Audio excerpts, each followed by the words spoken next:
Sorry, got it. Sorry. Just let me know Okay. when you're ready and I'll hit start. Let's see. It's 11:01. Let's rock and roll. All right.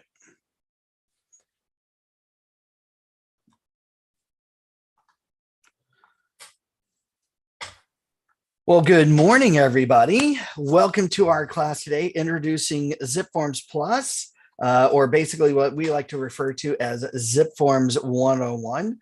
I am your co-host, Anthony. I work here at Orange County Realtors, been here now for close to 20 years, started off in the MLS department. Guaranteed I'll speak to everybody regarding rules, regulations, violations, all that fun stuff. What I'm also involved with is our outreach program. Our outreach program is designed to give you training on all your tools and products. Now, I am privileged to have our main trainer today, Leo Loera. Leo, can you tell the audience a little bit about yourself as they're clocking in? Hi, good morning, everyone. Here's an image of myself from the past.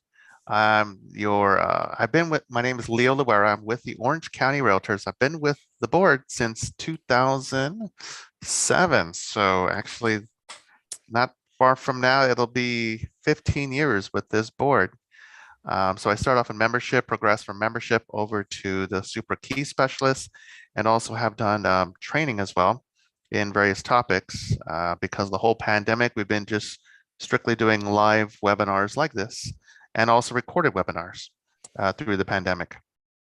So yes, please. And I will say that we're hoping that eventually when we do open up our offices, even though you're hearing they're maybe coming down with another set of lockdowns, hopefully eventually we won't do anything like that, but we'll turn this class into what we like to call hybrid. So it'll give you guys a choice to either attend virtually or sit through a live in-person class there at the association. So we are getting those types of things in the works for you all to experience and enjoy, to be able to accommodate all the fun classes that we have to offer. So Leo, so you are a zipForms certified trainer, just like myself. So take it away, sir. All right. And by the way, I'm sorry, I forgot. Go ahead. Sorry. We are recording today's session. Everybody attending today's class will get a copy of today's webinar, but Leo and I do tend to talk fairly quickly. I will be monitoring the chat screens. So if you do have a question, please write it in the chat. I'll stop Leo, repeat your question, and he'll be able to answer it. Okay. And I'll also stop from time to time so that way it allows you to catch up on asking questions that are brewing in your mind. So yeah, by all means, go ahead and ask away. So are there one question to everybody, and you can raise your hand there on the screen. Do we have anybody that has not logged in or accessed or even know what zipForms is? You're so brand new, like you literally just got your email this morning congratulating you on joining Orange County Realtors as a brand new member. So you haven't even had a chance to sign up for anything else outside of MLS just yet. Okay, I've got one or two people already. Excellent. Okay. Thank you very much, Elizabeth. So Leo, take it away. Let's start from the beginning. All right. So here's who I am. We're going to move on. In this class, we're going to teach a combination of these slides that we're going to present to you later. And then we'll transition to do live demonstration using zipForms. So the first thing we're going to do is we're going to log into zipForms Plus, and then we'll create a transaction. We'll submit it for signatures, just showing you the basics. The next class will be more in depth of how do we do signatures for the super key service, excuse me, not super key service, for the zipForms documents. My mind's somewhere else, I apologize. And then we'll also create and use templates. I'll explain what templates are. And then we'll also talk about using additional tools. And we'll hopefully get all that done before class ends at 12:30 today. So the first step for all of us who haven't signed into zipForms, I would say just enjoy the video. That way you can be able to split the screen later on with watching the video recording of what we're doing versus the other side of trying to sign in as zipForms. So for right now, you can go ahead and take notes, and I'll just guide you along the way. So the act zipForms, the online contracts and disclosures, is going to be found through the California Association of Realtors website, car.org. You'll often hear us say it's car.org. So at car.org, when you see the main screen, you're going to look for the image of the person sitting down in the chair, that round chair. And then to the left of it will be the Access Realtor Secure Transactions. I know that's repetitious, but that's how they've created it.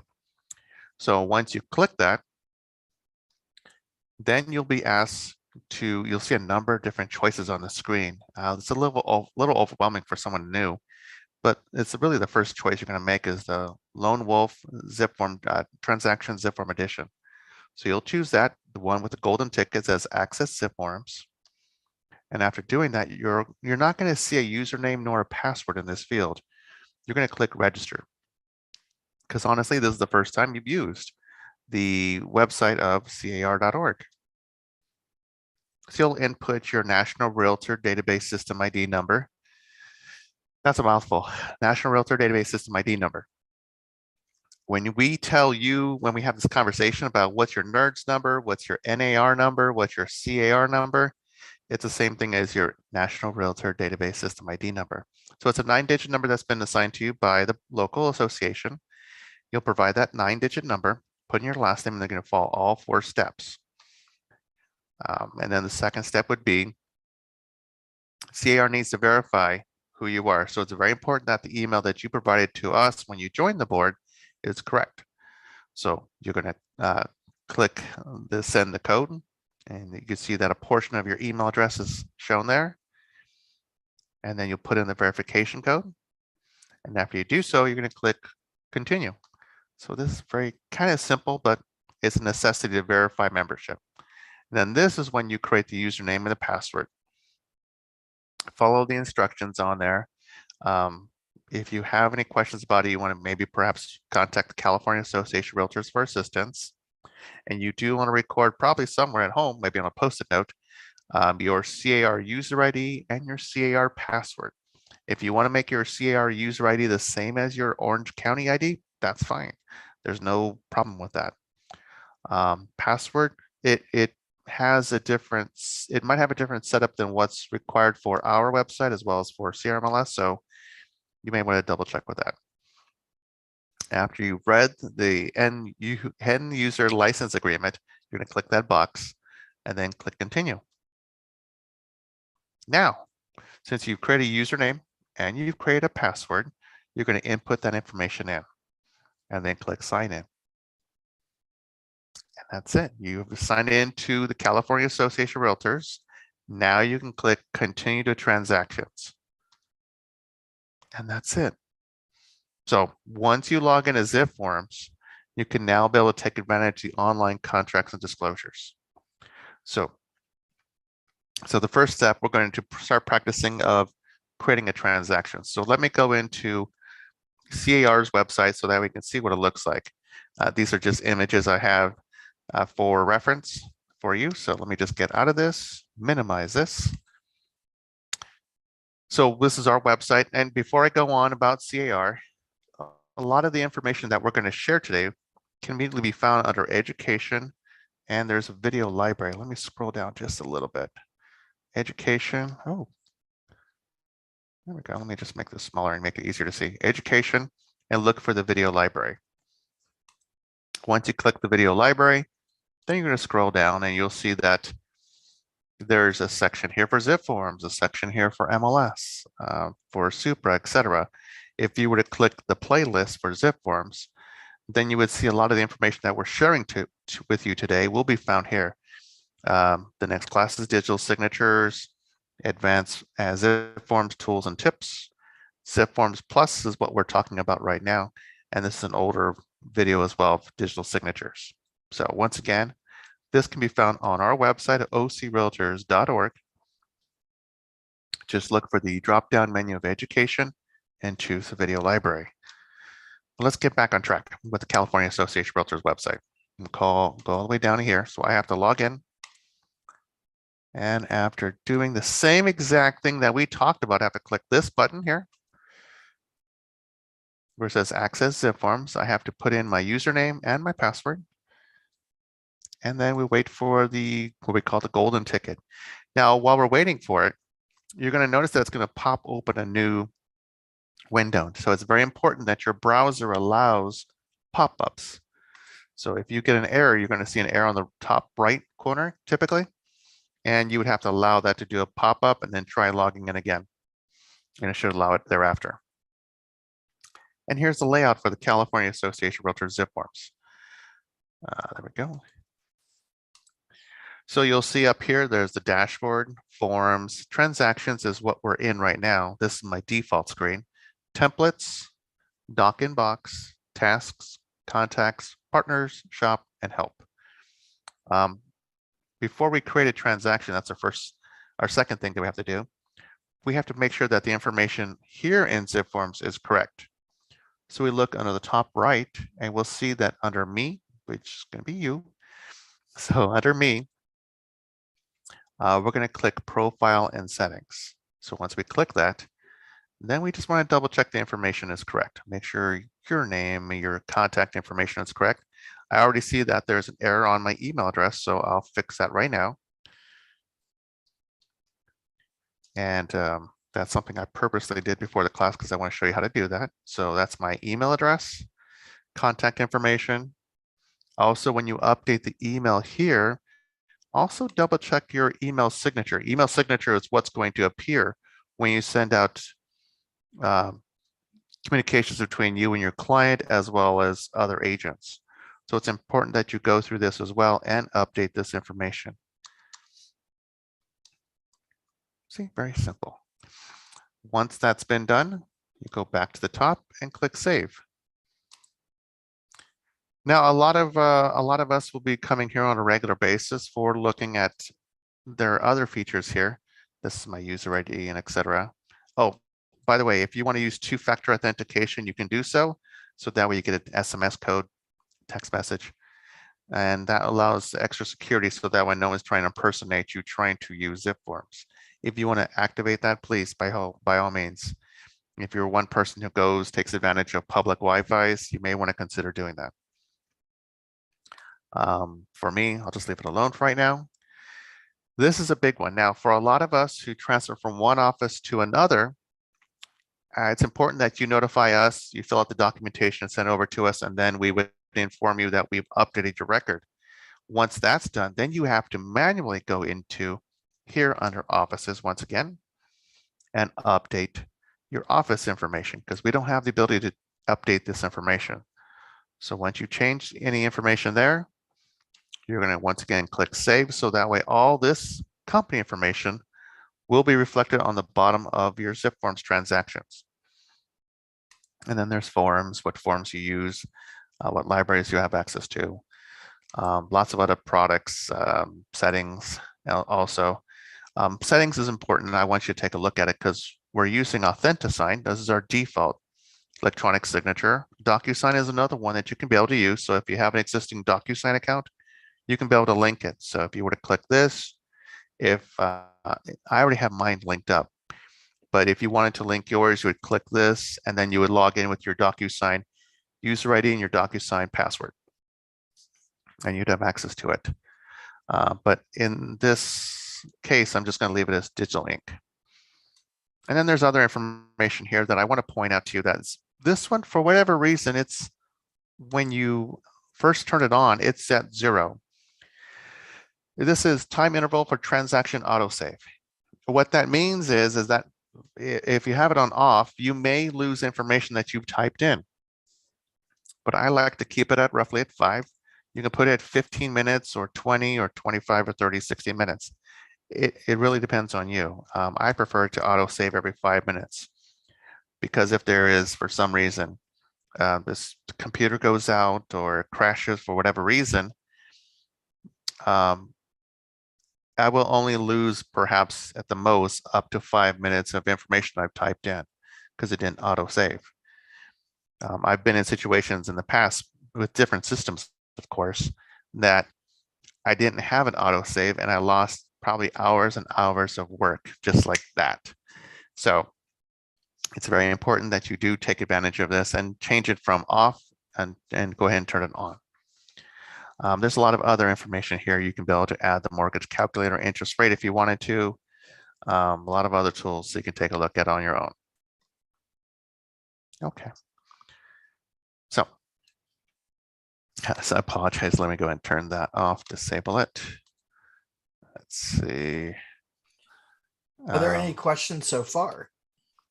Sign out. There we go.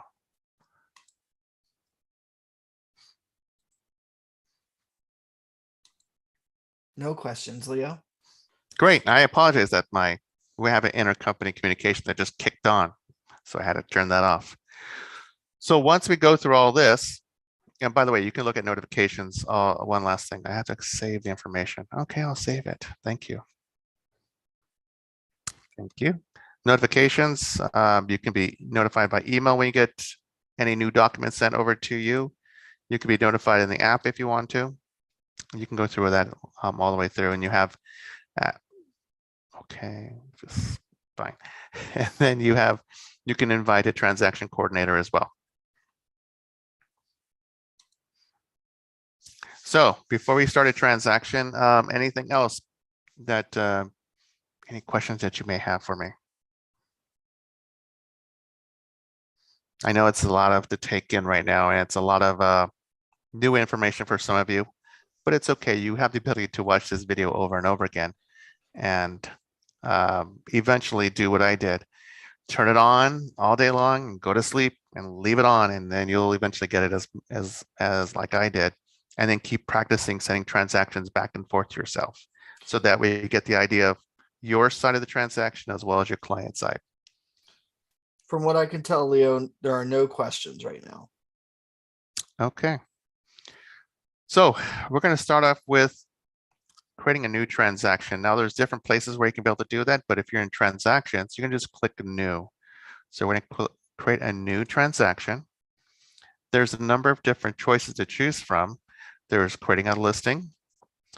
We're selling a home in that case. A new purchase or offer, a new lease listing, and a quick e-sign. In this practice, we're going to use a new purchase or offer.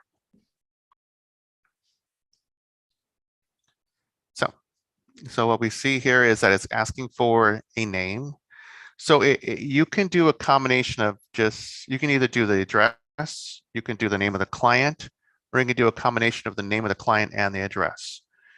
So for example, we can do George Castle, George Castle at Signal Hill. Okay. And then I'm going to choose a category. So in this example, I'm going to use residential. I'm looking at a specific listing. And I'm going to use a tool called MLS Connect. Now, MLS Connect is going to link your CRMLS account to your zipForms account. So that way you can be able to pull the data straight from CRMLS and populate it onto the transaction. So to show you, you're going to click MLS Connect. You see that it's on CRMLS 1. It's a property type of property. And we put in the listing ID.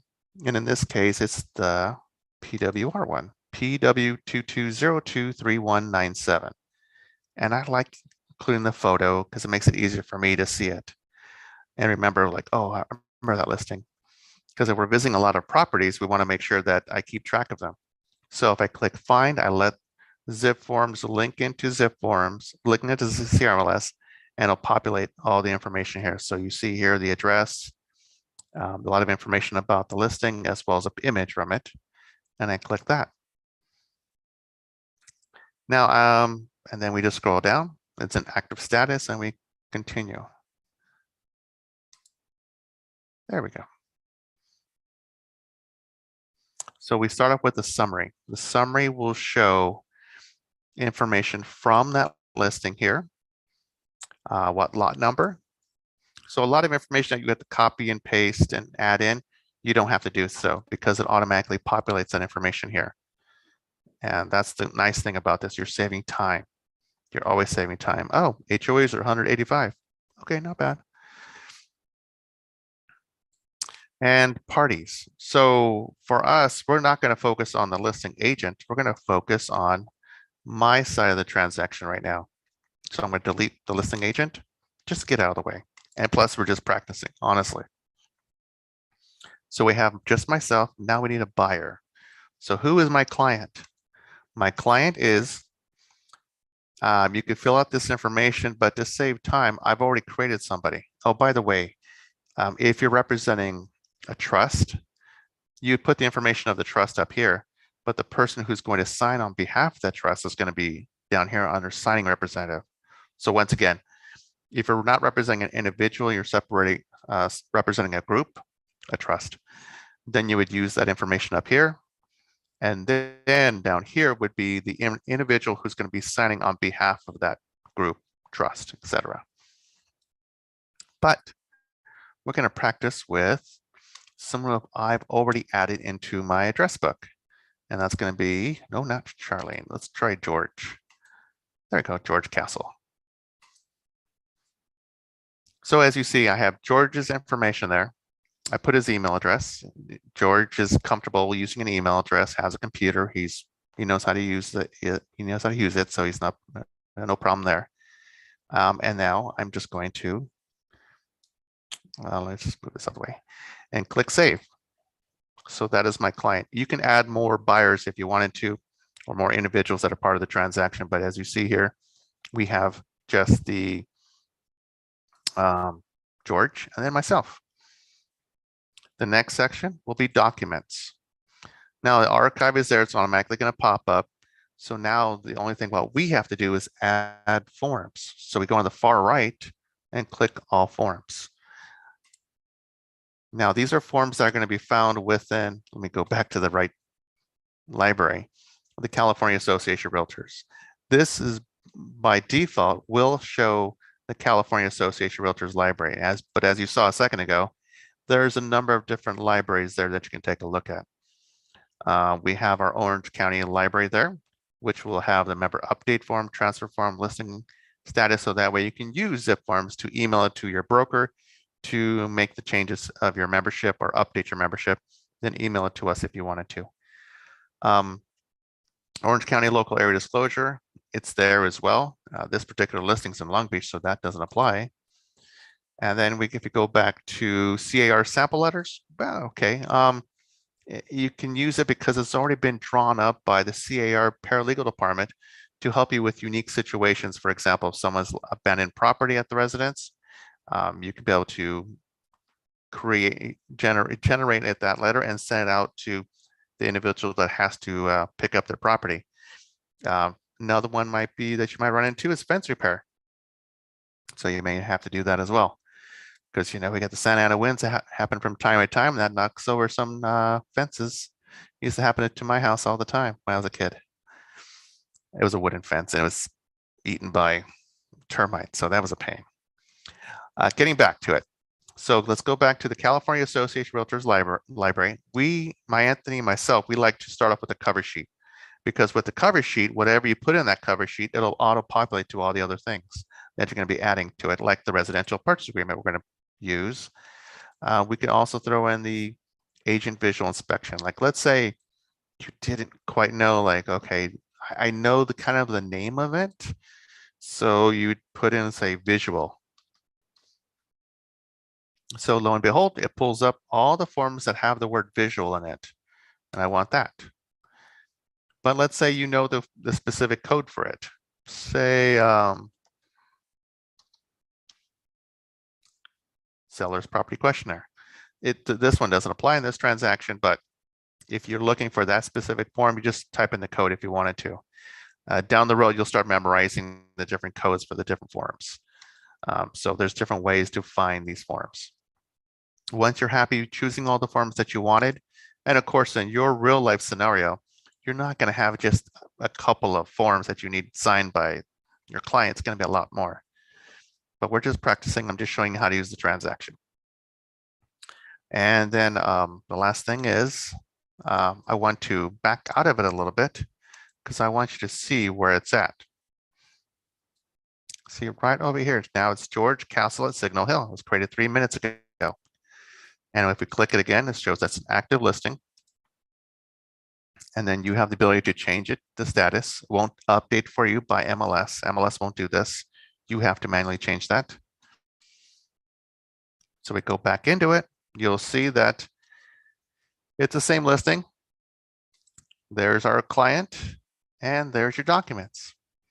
So once again, this is how I'm just showing you how to use the software, how to use zipForms to create a transaction. And if you wanted to add additional documents, we can always add doc. And if you have their documents, whether it be in a Dropbox, Google Drive, Box, OneDrive, or it's on your computer, you can click Browse your computer. For me, it's going to be under the desktop. It's going to be under zipForms. And we're going to practice, like say, with a listing agreement. This is just a fictitious document that we threw together. But it'll be something that my broker has said I have to use anytime I do a transaction of this sort. So this is required by my broker. Your broker may require a different form as well. So this is how you would upload it from your computer and put it onto your transaction. And with that, that's how we create a transaction. It's very simple. Any questions that anybody has about how to create a transaction? Yes, Leo. So Mohammed asks, how and where do I add a contact in order to import it into the contract? So you could either do it within this transaction, or you can go strictly like all the way over to contacts. When you go to contacts and you're going to be working with somebody on a regular basis, we can throw one in here. So for example, we can start off with the first person's first name, Tony. Oh, let's do Tony Breed. And we'll start using his email address, leo4work1@gmail.com. That poor Gmail account gets beaten up a lot. And then you can add all the information there if you wanted to. And then you choose a category. He is a buyer in this case. And scroll down after you complete all the information there as much as you want. Then you click save. At the very least, you should put in a name of the individual. If you're going to be using the online signing services like Digital Ink 2.0 or DocuSign, you have to put in the email address as well. But once you put in all the information there, then you click save. And then there he is, right there, Tony. So that's how you would do it. Once again, it's under contacts. So that's on the right of transactions. Thank you for that question. Mohammed says thank you. Oh, you're welcome. That's a question I should be answering. I keep forgetting about that from time to time. So thank you. So if there's no questions, which I'm okay with questions, the next thing I'm going to do is submit for signatures, just to show you what it looks like. So I'm going to go back into the transaction. And there's different ways to do this, by the way. I mean, let's go back to the main page. You can do new and you can do assigning that way. I'm going to show you the way I'm comfortable doing it. So we go into the transaction itself. And then I like to go into the documents. It's just me, because I want to see the documents there. And then I'm going to do an e-signing session. So I click e-sign on the top left. And after doing that, there's no transactions. There's nothing down here because I haven't done a signing session with this transaction yet. So I click new. New is the circle with the plus sign in the middle. So we click that. Now, any documents that I send out for signatures, there's a few things. Your client has to have access to an email. Your client has to be comfortable using a computer. And your client has to be okay using digital signing services like DocuSign and Digital Ink 2.0. If any of those are a no, then you could fill out the forms and then print them out, then hand them to your client to have them sign. But in this example, we're pretending that my client, George Castle, is okay with having me send the documents over to him to have it signed. So, and whatever documents I send over to George, it has to have some kind of action on it. I can't send over a blank form that has no action on it. So I have to do something to it. Like, for example, the cover sheet. The cover Oh, sheet's for me. hey, Leo, sorry. Go ahead. Elizabeth asks the question, if I may ask, for a new listing, what are the required listing forms? That's a great question that we cannot answer because we are not real estate attorneys. No, we're not licensed real estate agents either. True. And But nor that would be brokers. something, Elizabeth, that you would want to talk to your broker about or your office manager. Or you can consult the CAR legal hotline. They can help you with that as well. But it's best advised you speak to your broker because sometimes your broker may require a specific document for that transaction. We're just showing you in this class how to use the software, and any specifics about forms you want to consult with your broker or the Sierra Legal Hotline, car.org. Okay, so in this screen, we're going to try signing a couple forms, just showing you a couple forms. So we're going to choose the residential purchase agreement and the listing agreement. This is the one that we've added. If you need to add more documents, you can, but we're just going to show you just these two. So we're using e-sign packet 1. You can change this if you wanted to. You can call it George Castle Docs to sign. You could do that.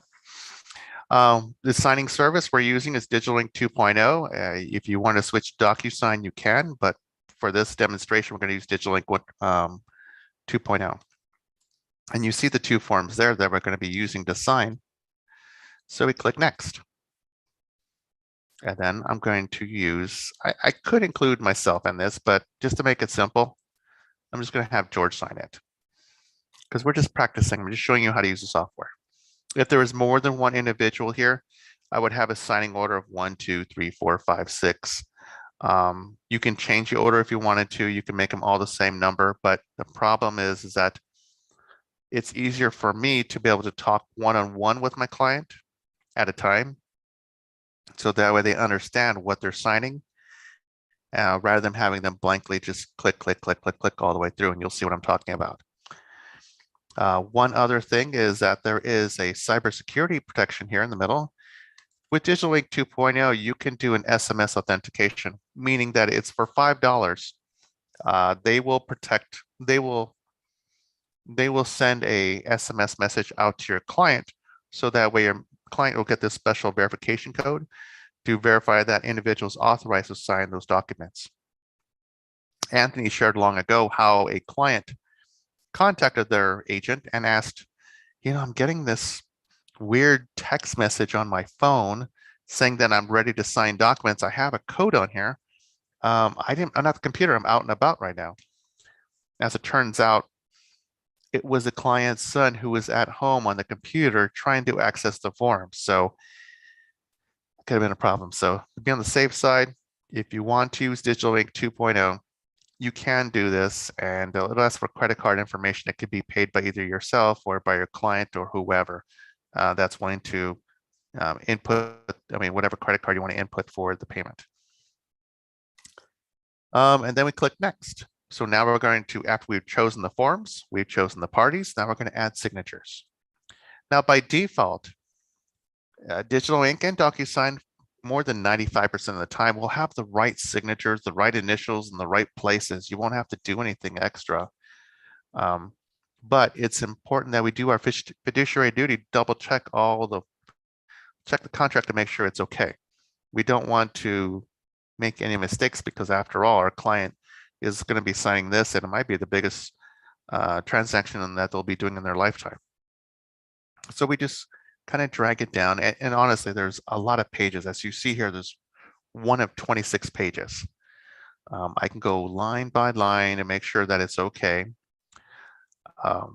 tedious, very long process. But to speed up time, oh, by the way, the signature is not going to look like that. The signature is going to be a font that's of your client's choosing. This is just showing you where the signature field is going to be at. And the printing of the name is there. And also the date of when it was signed will be there. It's so you'll see that in the next class I will demonstrate. But just going all the way down to showing you that how to quickly do this. I'm going to go all the way down now. I can go to the very last page if I wanted to, which I'm going to do so. There we go. And it shows me that there's nothing highlighted here. So that's something I have to do. So I have to do my drag and dropping and input that information in. So I'm going to do just one to show you what it looks like. There we go. Sign here is going to be placed right there. Date and time, put it right there. And that's it. I could do more, but I'm just showing you how to use the software. Once I'm complete, I would click that. And if I'm happy with everything that's on there, I click next. Once I click next, the document's going to be sent out to your client. After you press this button, you can personalize it if you wish. We'll talk more about that in that next class, but if you just click send, it'll send it right over to your client to the email account that they have. And that's it. That's how you have submitted a contract out for signatures using DigitalLink 2.0. Pretty simple process, but you have to, I strongly recommend that you practice sending it to yourself over and over again so that way you get an idea of both sides of the equation, what you see as well as what your client sees. So that's what I recommend. Any questions? Let's mix that there. Not seeing any so far, Leo. Okay. And we go here. So that's it for that. The next thing I want to take a look at would be, let's create and use a template. So templates is right here. So for those of you who don't know what a template is, let me explain it into this way. As you start doing transactions on a regular basis, you're going to notice a pattern of what forms you need in a given situation. If you're representing a buyer, you might need the RPA, you might need the agent visual inspection. There's a number of different forms that you may need over and over and over again. So rather than going to all forms and choosing those forms, a template just saves you time. You just apply the template of whatever forms you need in a given situation, and automatically loads it into your transaction. But first, we have to create the template. So we see here that there's no template, so we create new. And in this practice session, we're going to use new purchase or offer. Now, this is important that we don't use a specific term unless you're working with an investor.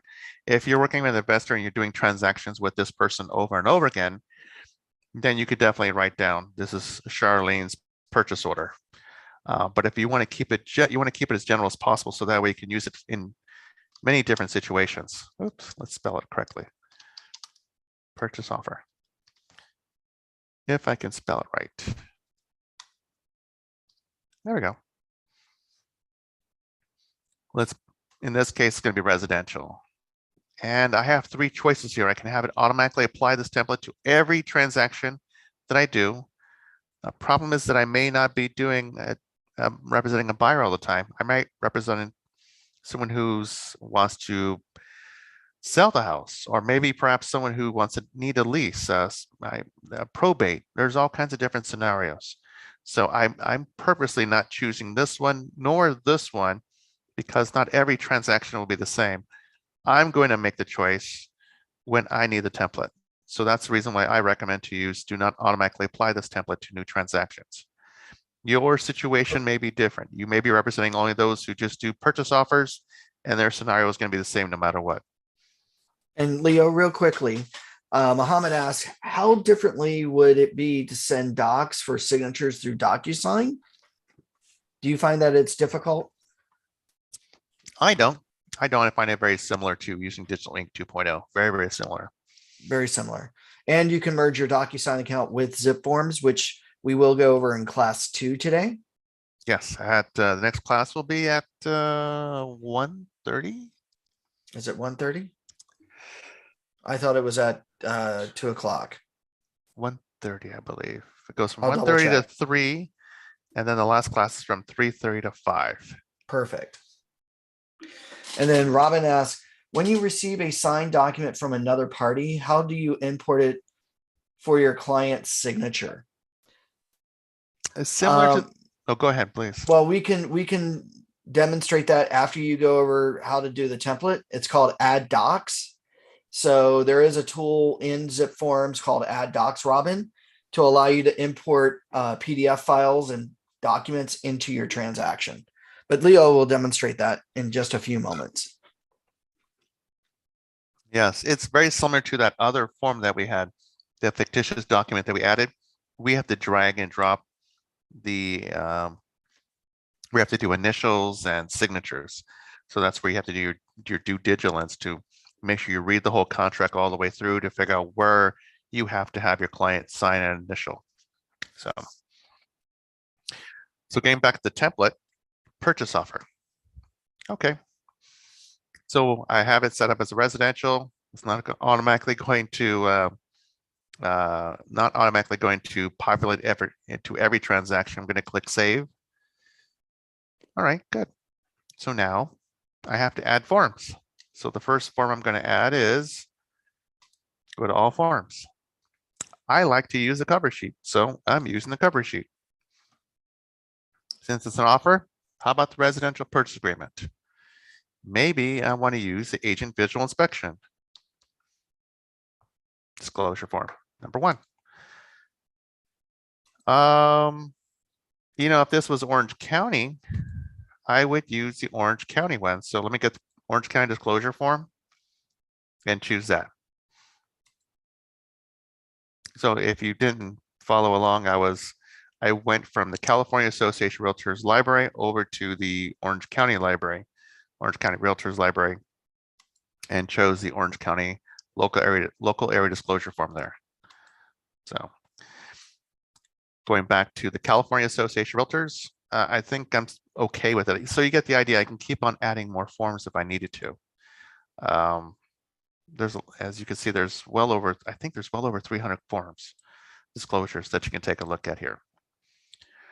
So once you're satisfied with all the forms you need, then you can be able to use this template. Now in our example was in Long Beach, so this would not qualify, but you can use a template and have it automatically load all the forms, and then you can delete that one form or forms that you don't need in that particular transaction.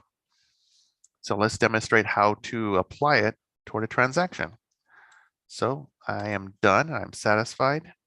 Oh, by the way, if you want to add an additional document, we can do that as well. I clicked add document. I clicked browse for documents because I'm not going to use any one of these other sources. And I'm just going to use that same old listing agreement form B. Because in my situation, my broker has said I have to use this form every time that we submit a offer out to a property. Like, okay, boss, we'll go ahead and do so. So it's right there. So once again, you can add the document and then browse for documents. And then you can be able to add that form if you wanted to. So yeah, that's it. So let me close that up and cancel that. So that's how you create a template. So let's just see how to use that template in a transaction. So let's do another transaction. Let's pick on that old Signal Hill house again. We'll call it Castle and call it Signal Hill with template. residential. Sometimes I have the world's fastest internet. Sometimes I don't. So we have to wait a moment. And I appreciate your patience on this.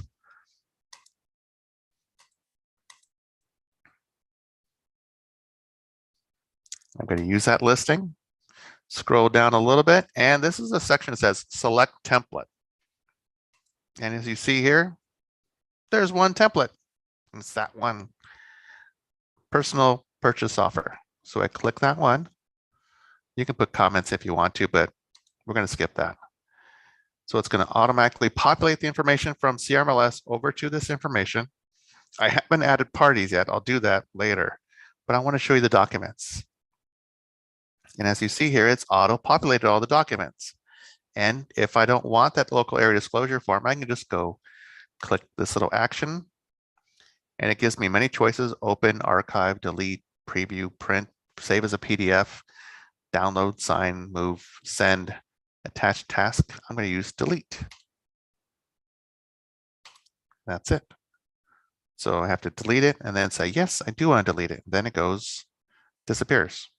See, it's no longer there.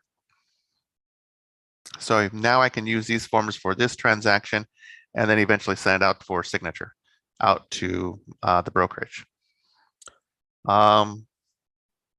Did you want me to practice with the electronic signature for this one to show how to drag and drop the signatures again for this one, since this is just a fictitious document? I think Sure, that's that sounds great. so we can do that. So just first of all, we're going to look at the document one more time. And we're being patient with the world's fastest internet.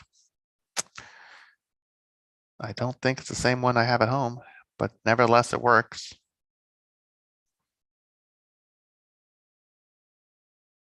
So we'll take this moment, talk about our next class. So if you're interested in signing up for the next class, we do recommend you sign up before no later than 12:30.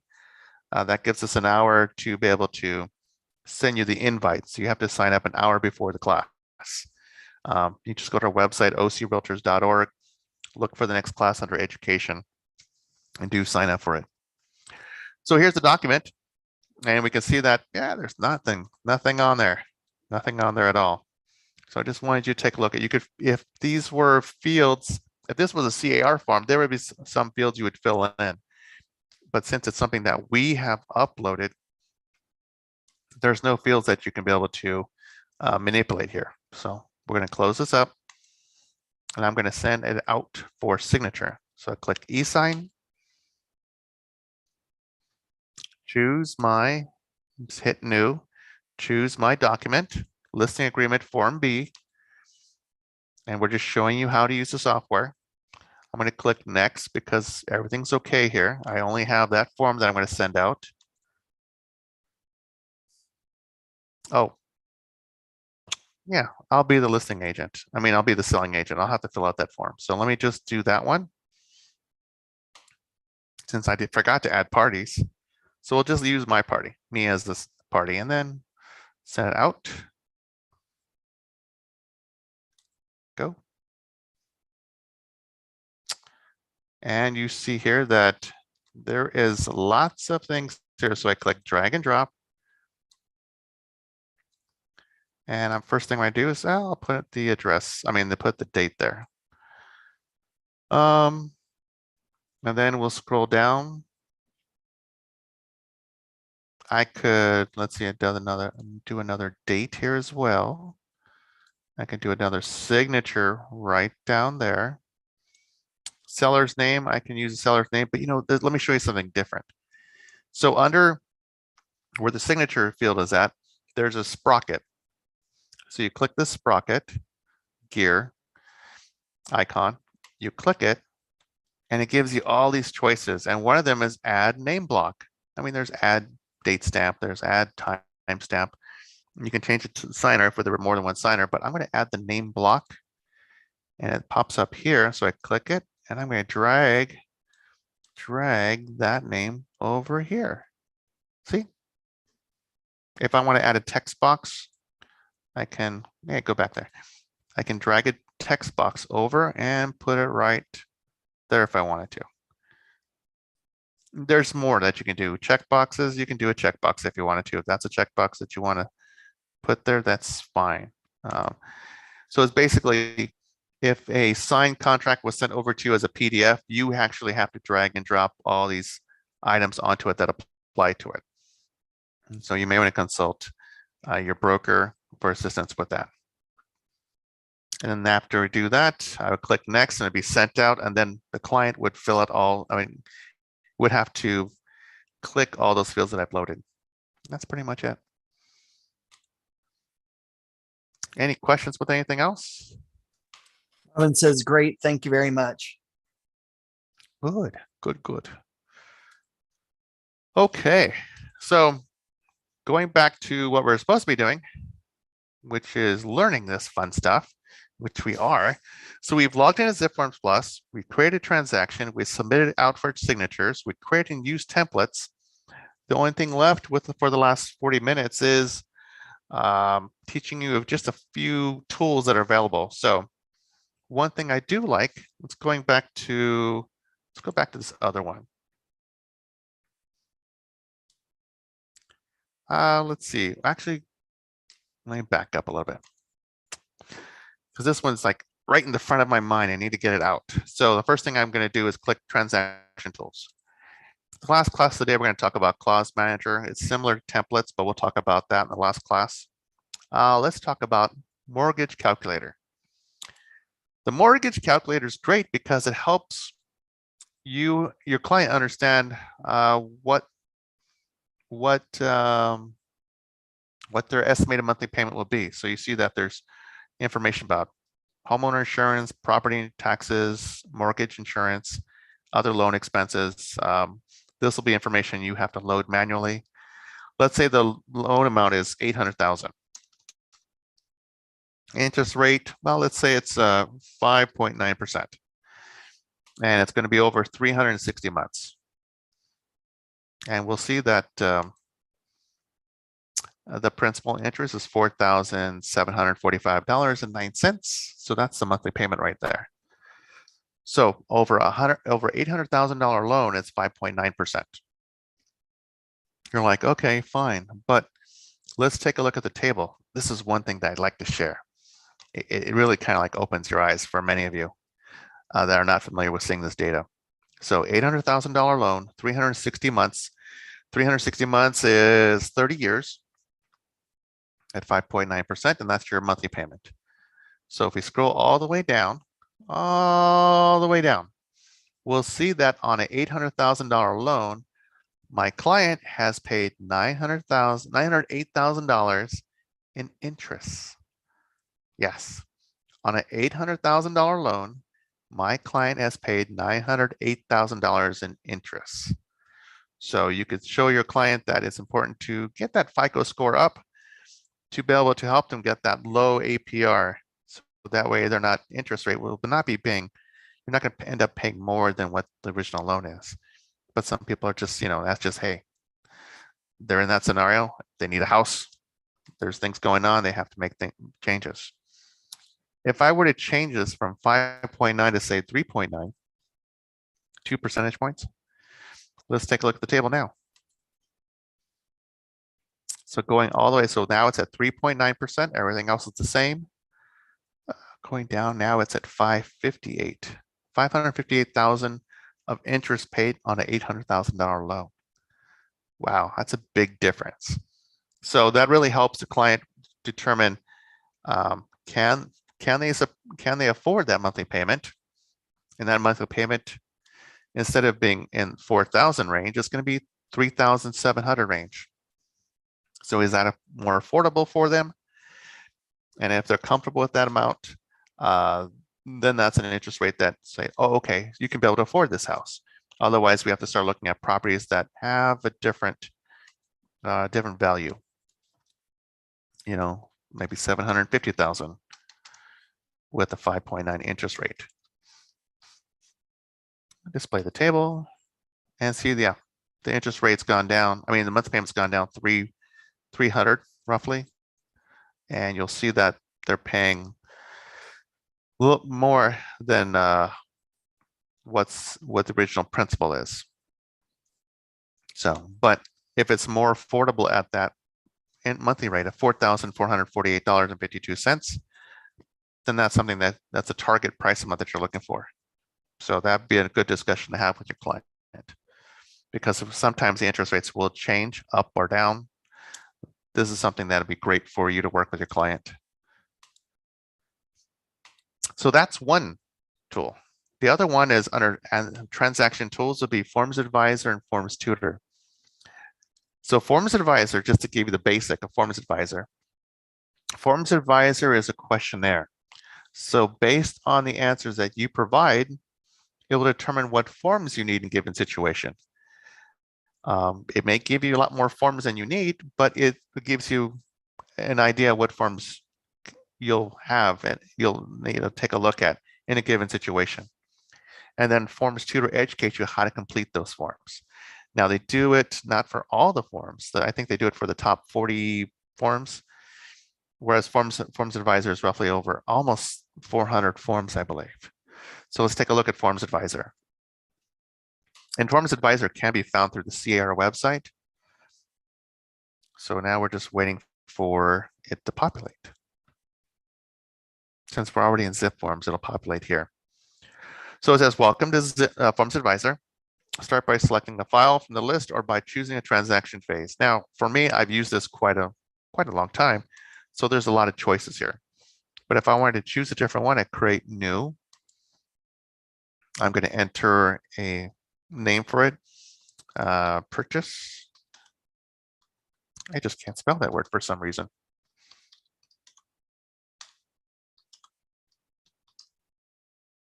Okay. Now this is page by page that you have to answer these questions as though you're sitting right in front of the CAR paralegal department. So they're asking you the questions. Who do you represent? Who do you represent?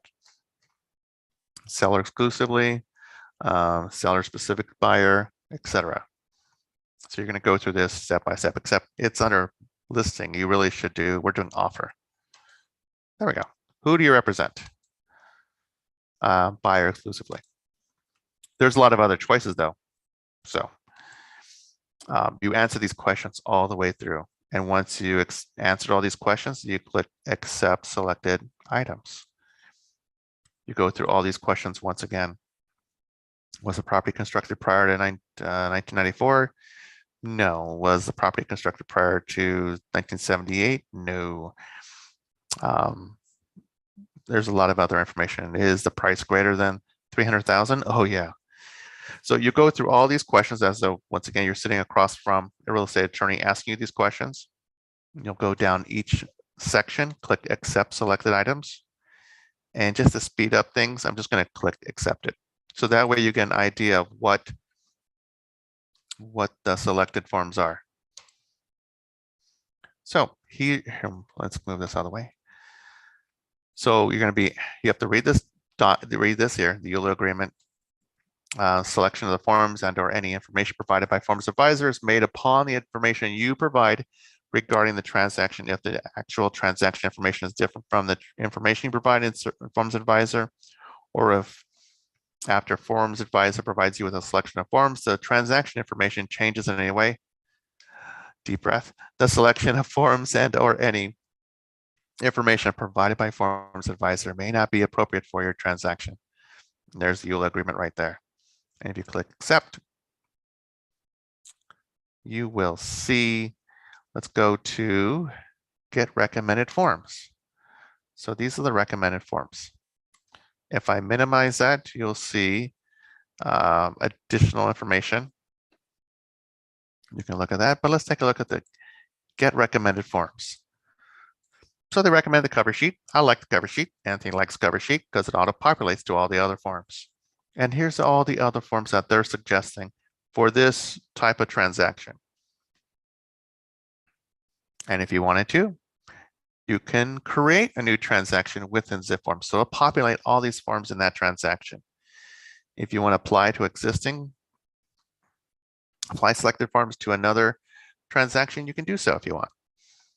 You can click whatever ones that don't apply to you. Septic tank. I don't think there's a septic tank there. Excuse me. And a lot of other information. I don't know what else would be. I can kick out of here, but if I want to apply it to existing, I can choose from my list. Choose it there. I'm having it populate to the same transaction I created a moment ago using a template. So you're going to see some weird forms all over the place. Oh, by the way, before I go take a look at that transaction, here's a description of the item. Here's the code of the item. Here's the description of it. And then this icon means click to open Forms Tutor. So the Forms Tutor will help educate you how to use the form. It'll help you also help you understand the form as well. And then there's some Q&As about it. And then there's an example of what that form looks like. So in case you're looking like, oh, what does that form look like? I'm curious. Normally you would be able to see it. This one doesn't show it for some reason. So that's okay. It's not the end of the world. We can cry later about it. Maybe it works on this one. Oh, no, I guess it's not working right now. Sometimes it works, sometimes it doesn't.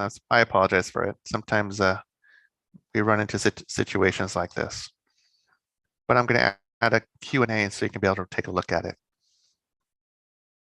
And as you see, there's information about, I pulled up only the RPA, and you can be able to see information about it if you wanted to and read it all on it. Once again, this is Forms Advisor pulling up this information. What are the basic forms of any contract, etc. You can read it all the way through. Quite a bit to read. See, it's like the little square over here. Yeah, it's a lot to read. So I'll let you go ahead and read that on your own. And we'll go back to where I was at before. So once I'm done here, I can go ahead and close this and close it. I said close. Fine, I'll close it that way. I'll go into the transaction. I'm going to refresh the transaction by clicking transactions, let it refresh. I think I chose this one for all the forms. And if I choose documents, yes, look at all the documents that have been added. My goodness. And once again, if there are forms here that don't apply to you and you went, oh, I forgot to exclude it. No, it's okay. Just choose a form or forms you don't like. You can either just choose one at a time, click delete, or choose the forms that you don't need. And it populates this whole information here, this whole number of choices, and where we choose delete right there.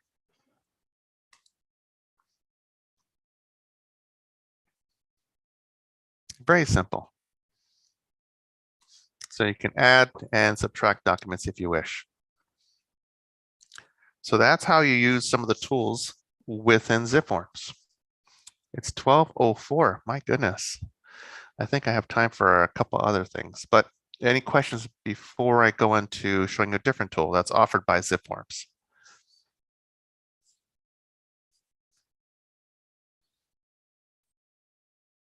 I don't see anything yet, Leo.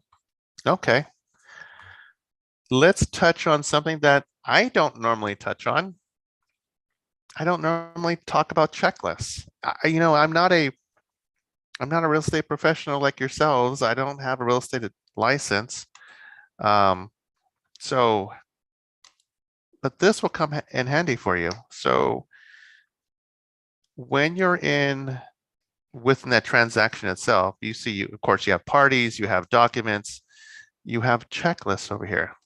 And of course, you have notes. The notes are also important, so that way you keep notes the entire process. You can click new here and input information like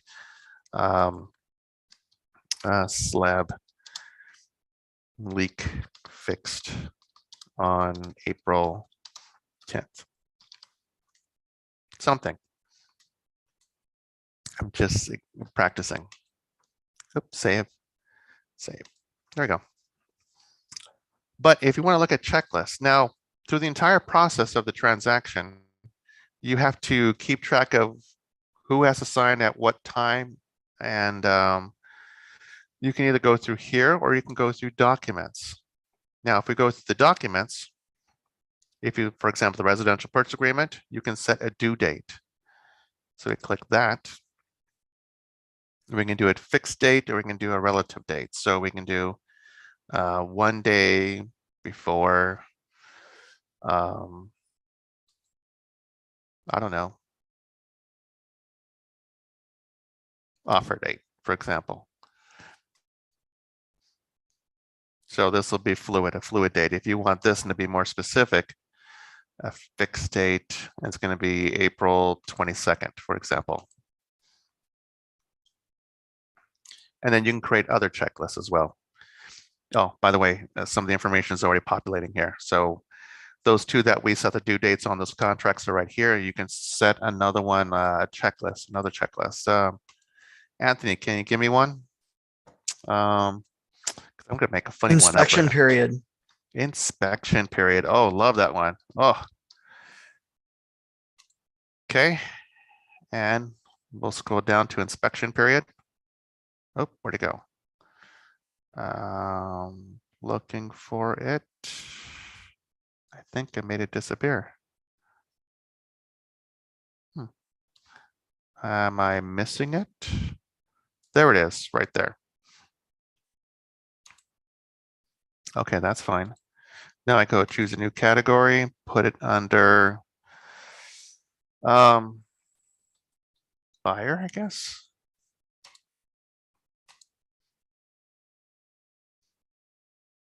Yes, Leo, put it under buyer.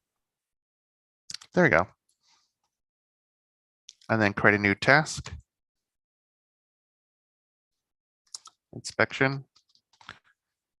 And we're going to put it as a fixed date of April 28th.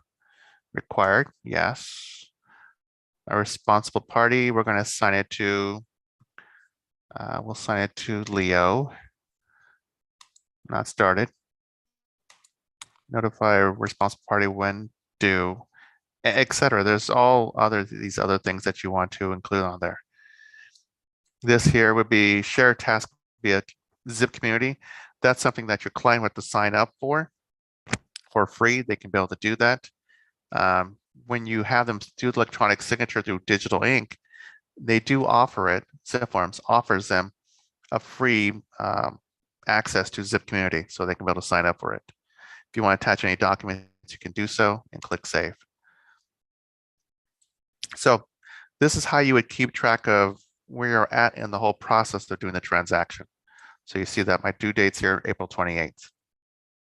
Okay, so that's just checklist. So I would encourage you to keep practicing with that, learning how to do that. Maybe go back and forth with your broker to see what the expectations are for certain tasks to be done at a certain time frame, whether it's relative to an action of the process or it's on specific dates.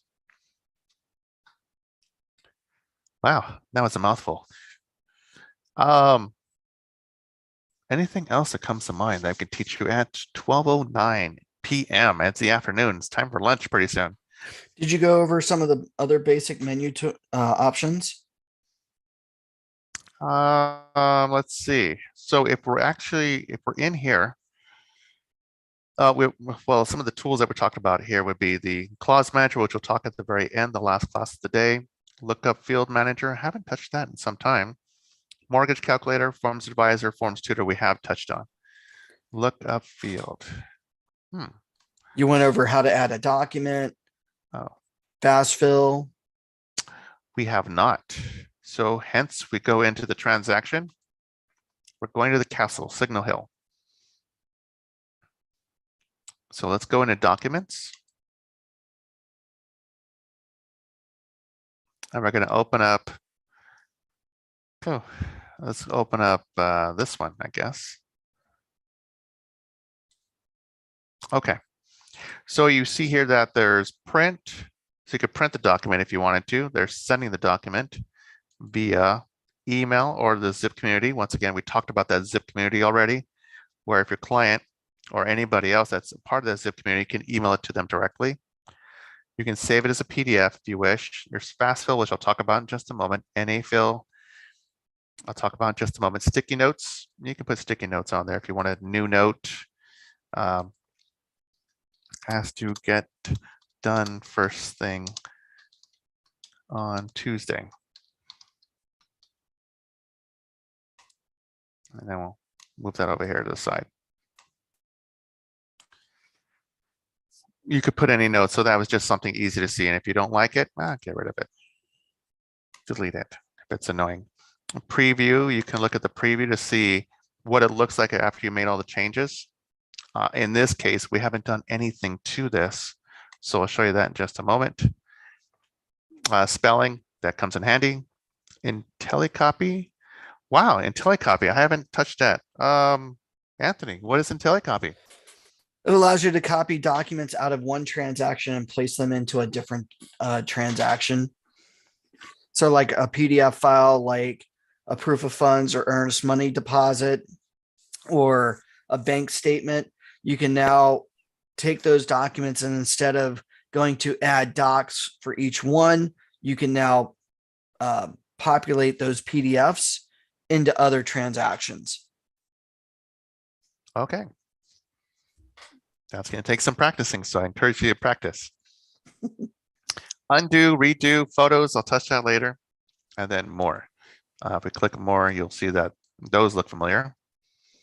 But let's go into fast fill and NA fill. So seller would be the name of the person.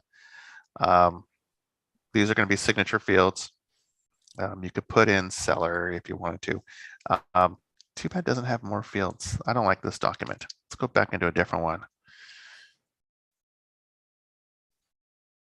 Try out the purchase agreement. Yeah, I'm looking for, oh, there we go. That's a perfect example because it's lots of choices, lots, it's really long too. There we go. I want to see a lot of stuff on there. Okay, date prepared, April 14th, boom. This is an offer from, name of buyer. Oh, let's see, George Castle.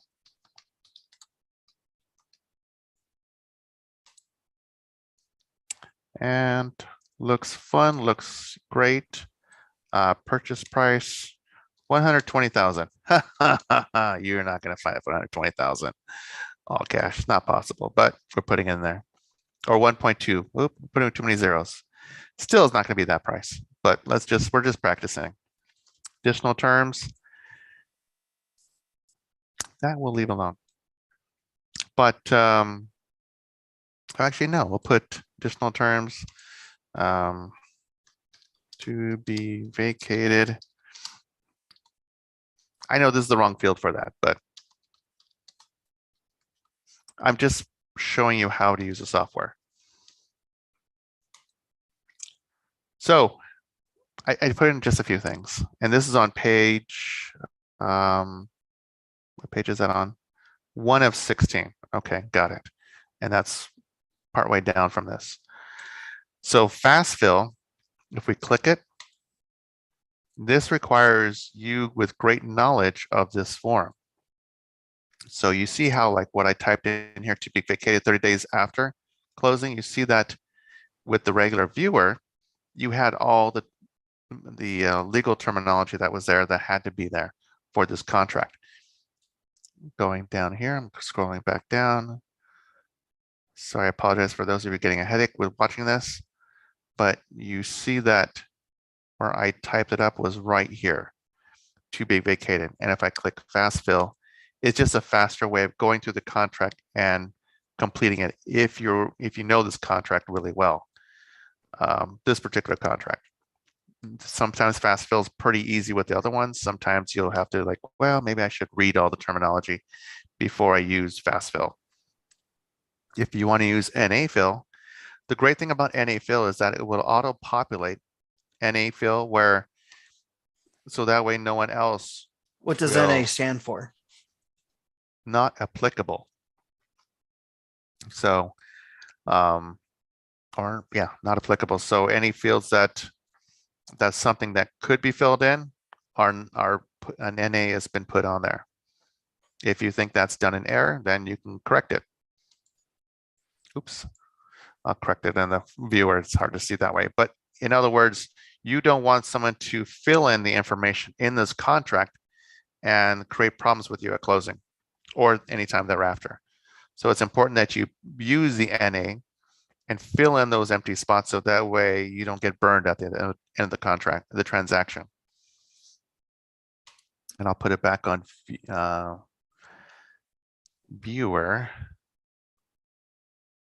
so we can be able to see what it looks like with all the NAs in there. Show me an NA, show me NA. See, there's NA right there. NA galore. Lots of NAs. There we go. More NAs. There we are right there. Yeah, lots of NAs. If you feel like there's an error on here, then we can go, okay, we can fill that out. And it would be that one. So that's easily fixed. If you want to undo all the NAs, you're like, oh, I didn't mean to click NA. That's okay. Remove all the NAs. Well, should have. Should have. There you go. Yep, NAs have been removed. Let me just double check. Me and software are just not the best friend sometimes. Oh. It should have clicked NA fill. Remove.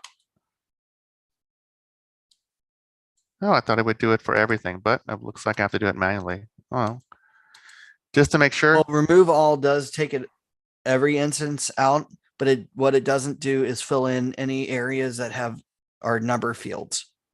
Okay. So when I do a preview, and the preview comes in handy, so that way it sees your handiwork, and you can verify that what you put in is what your client's going to see, or whomever you're going to send this to is going to see the information you've changed. So George Castle, license number, etc. The NA has been removed. Yes. Okay. So this is just giving me a preview of this form, which will be great because so that we can verify, like, okay, what I typed in is, it looks like what my client is going to expect to see. And if I wanted to, I can be able to print it, and I can take this hard copy over to my client and have them wet sign it if they're not comfortable using computers. Wow, what a great price, 1.2, etc. So yeah, I see it there. So that's, once again, that is NA, and that's fast fill. Anything else? Did you want to show them the pictures? How to add photos to a contract? I was looking for the AVID form. There it is. Ah, yes. AVID, Agent Visual Inspection. So we'll quickly show you this one. Now, why would you want to add in photos to a contract, Leo? Because a picture is worth 1,000 words. I know that's cheesy, but it's true. It's easier to describe, to put a brief description, and then the picture itself will explain what you're seeing. So for example, if we're in bedroom one, stain, stain at windowsill. Okay, what kind of stain is it? What kind of stain could it be? Well, with photos, you've taken a number of photos there, and you're going to be looking for a photo of a window stain. And there it is. Now, this is something that I'm pretending that I was the one who took these photos. I'm the one that noticed it with my iPhone, and now I'm uploading it. And photo one appears up here. I'm just going to drag it and put it in the right spot under bedroom one. And as you see, you're like, okay, what does it look like? Because it just shows photo one. Well, let me show you what preview looks like on this one. Okay, information about the form.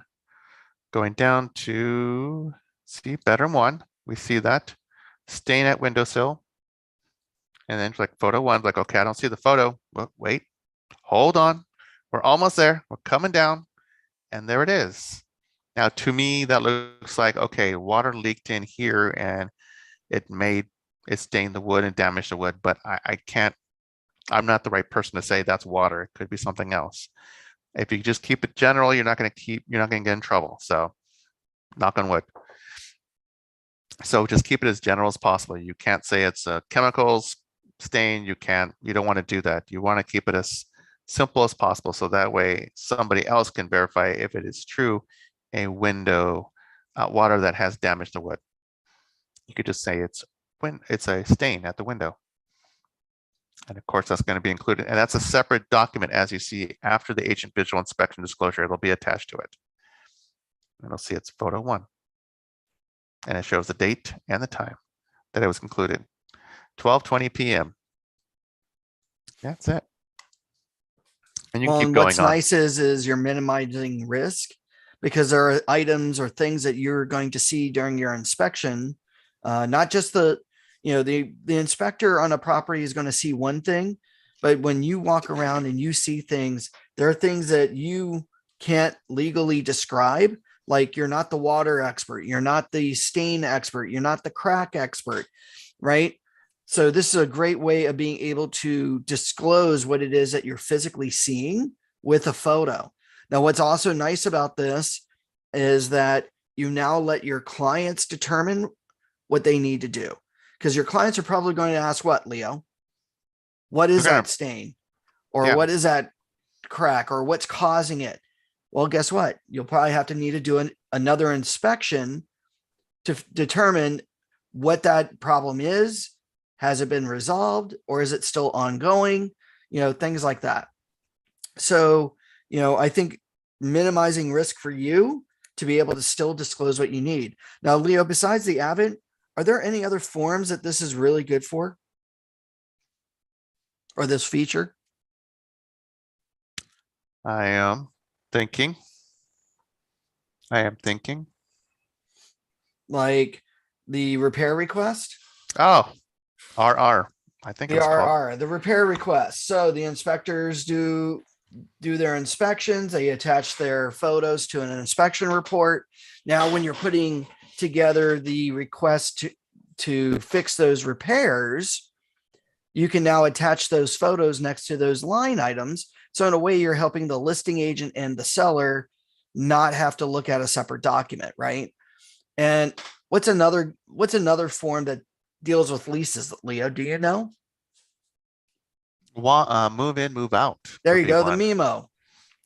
So with Yes. the Memo form, the move in, move out, you walk around with the tenant the day they move in, you take all the photos, you place them on that contract, right? Noting any problems or lack thereof, they sign off on it. Now you've got a before. Then a year goes by or 2 years go by, you now do a brand new Memo, take the photos out the day that they're moving out. Now you've got a before and after. No longer can tenants say, well, that was always like that when I moved in, right? Now you've got a before and after shot. And another form, a third or fourth form that this is also really good for is the final walkthrough form. So the seller has officially moved out or the tenant officially moved out. Now you walk through with your buyer to make sure that what you couldn't see before with the Avid, you now get to see again and take any brand new photos. So, this photos feature is a really great tool to get into a habit of using when you're at the property. You've got your cell phones with you guys 24 hours a day. Leo, do you know of any real estate agent that doesn't have their phone with them? I do not. I do Exactly. not. Right. It's the never leave home without it thing. You know, that used to apply to a credit card. Today, that applies to everybody's cell phones. Right. I know many agents, just like Leo knows many agents that will literally turn their car around to go back home to pick up their cell phone. So on your cell phone, you got cameras, Now take a picture of those problems. Are there any questions on this feature or any of the other features that Leo has shown today?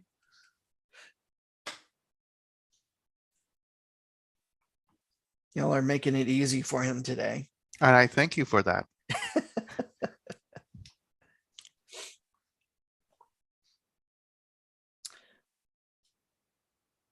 It doesn't look like there's any other questions, Leo. That means because I have the best class ever. I do. They're the most intellectual people out there, and they're going to be closing deals left and right from this point forward. There are listings out there. You're going to find them. I know in this office in Fountain Valley, we've been seeing an uptick in selling lock boxes. That means there's listings going on right now. And clients are going to be banging on your door to say, I need to move. I need to find a better place. And you're going to place them in that brand new home. So it's going to happen. But And I Lauren, do, yeah, oh, sorry. I encourage you to though practice like crazy using zipForm, seeing both sides of the equation, what you see as well as what the client will see. So that way you can be able to guide them through the entire process. Go ahead, Anthony. Oh, Lauren just said she has no questions. It was great content. Thank you very much, Lauren, for that great feedback. Leo, that's really great words to live by. Practice, practice, practice, practice. Even if you don't have a transaction right now, sit down with your office manager or broker, ask them what forms are required for every transaction. Create your templates while you're not busy right now. But no matter what, practice writing up an offer, or practice doing your listing presentation and writing up a listing agreement. Make your home the property that you think that if sit down with your spouse and go over those terms, just anything to help better yourself and get familiar with the contracts and your tools. Yes. Let's see here. Lauren even said that Forms Advisor is her favorite tool, and she didn't even know about it. So that was great that you showed that, Leo. Good. So much appreciated. Are there any other questions, anybody, ladies and gentlemen?